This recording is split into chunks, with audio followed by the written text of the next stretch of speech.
Hi, this is John Winkler, and I'll be going through several different equipment upgrades that we've done with BEopt. And the first one I'll be talking about is including residential dehumidifiers. So the Energy Plus version of BEopt now allows the user to model whole house dehumidification. So this is a dehumidifier that would be used to dehumidify the entire living space. It's not for a basement or a point source dehumidification. The inputs that the user needs to enter are the water removal rate, energy factor, airflow rate, and configuration, whether it's standalone or ducted. Most of these inputs are easily found in equipment literature, and we did quite a bit of testing here at NREL this past summer on several different dehumidifiers, and those provided the performance curves for this model.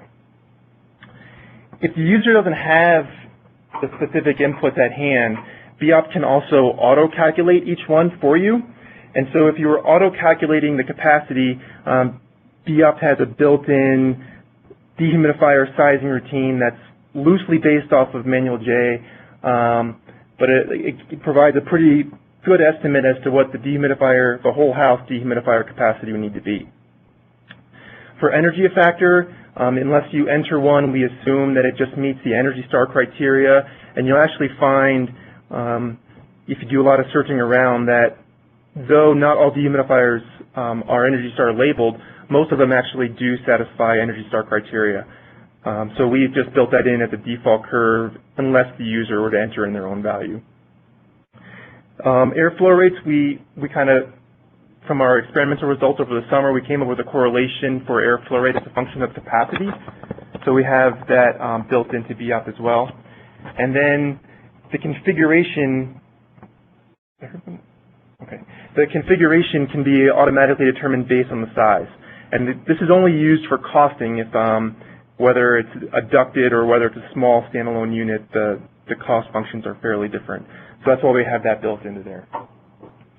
I'm going to jump over to BEopt real quick to show you some of the built-in options that we have.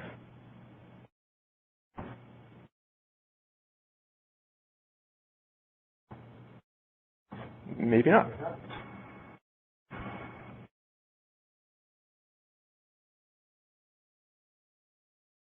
Okay. So the first thing the user would need to do if they want to model a dehumidifier is select a humidity set point, and that can be found up here in the building operation tab. And we have several built-in values, but the user can easily change that and add any value that they want to.